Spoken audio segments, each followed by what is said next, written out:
বন্ধুরা, আপনাদের মাঝে আজকে আবার চলে আসলাম একটা ভাইরাস সম্পর্কে শেয়ার করতে। যদিও এই ভাইরাসটির আবিষ্কার অনেক আগেই হয়েছিল, 2001 সালে, কিন্তু এর প্রাদুর্ভাব এখন কিছু কিছু দেশে দেখা যাচ্ছে। বিশেষ করে ইন্ডিয়ার কিছু অংশে এবং চায়নাতে এর প্রাদুর্ভাব দেখা গেছে। ভাইরাসটি হচ্ছে HMPV, হিউম্যান মেটানিউমো ভাইরাস। এটা একটা বিশেষ ধরনের ভাইরাস যা শ্বাসতন্ত্রের সংক্রমণ ঘটায়। এখনো এর কোনো চিকিৎসা বা টিকা আবিষ্কৃত হয়নি। শুধুমাত্র লক্ষণ ভেদে এই ভাইরাসের চিকিৎসা প্রদান করা হয়।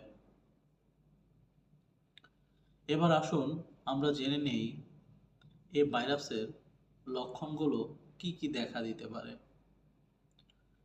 লক্ষণগুলোর মধ্যে হাঁচি কাশি, কিছু কিছু ক্ষেত্রে জ্বর হতে পারে, গলা ব্যথা, নাক টানা, নাক দিয়ে পানি পড়া, শ্বাসকষ্টের সমস্যা হওয়া, নিউমোনিয়া বা অ্যাজমার মতো সমস্যা হওয়া, ত্বকে র্যাশ বা দানা দানা গোটা দেখা যাওয়া, অস্থিরতা অনুভব করা। আসুন এবার আমরা জেনে নেই HMPV ভাইরাস কিভাবে একটা মানুষ থেকে অপর মানুষের মধ্যে ছড়ায় সে সম্পর্কে। যেহেতু আমরা কোভিড দেখেছি, সেই ক্ষেত্রে আমরা সবাই এখন সচেতন এবং এর ট্রান্সমিশনগুলো আমরা সবাই জানি। কোভিডও যেভাবে ট্রান্সমিশন হতো, ঠিক HMPV ভাইরাসও একইভাবে ট্রান্সমিশন হয়। তারপরও বলি, হাঁচি কাশির মাধ্যমে এটি ছড়াতে পারে,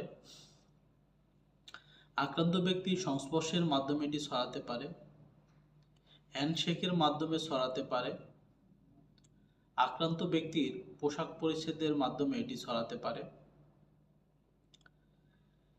আক্রান্ত ব্যক্তিকে স্পর্শ করার পর হাত পরিষ্কার না করে নাক, চোখ, মুখে স্পর্শ করলে এই ভাইরাস ছড়াতে পারে।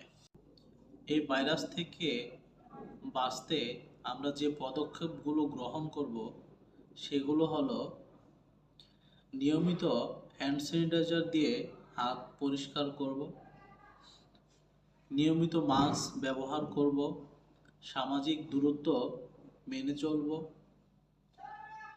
হাঁচি কাশি এলে আমরা রুমাল বা টিস্যু বা হাতের কোনোই বাঁকা করে বা মুখ ঢেকে হাঁচি কাশি দেব।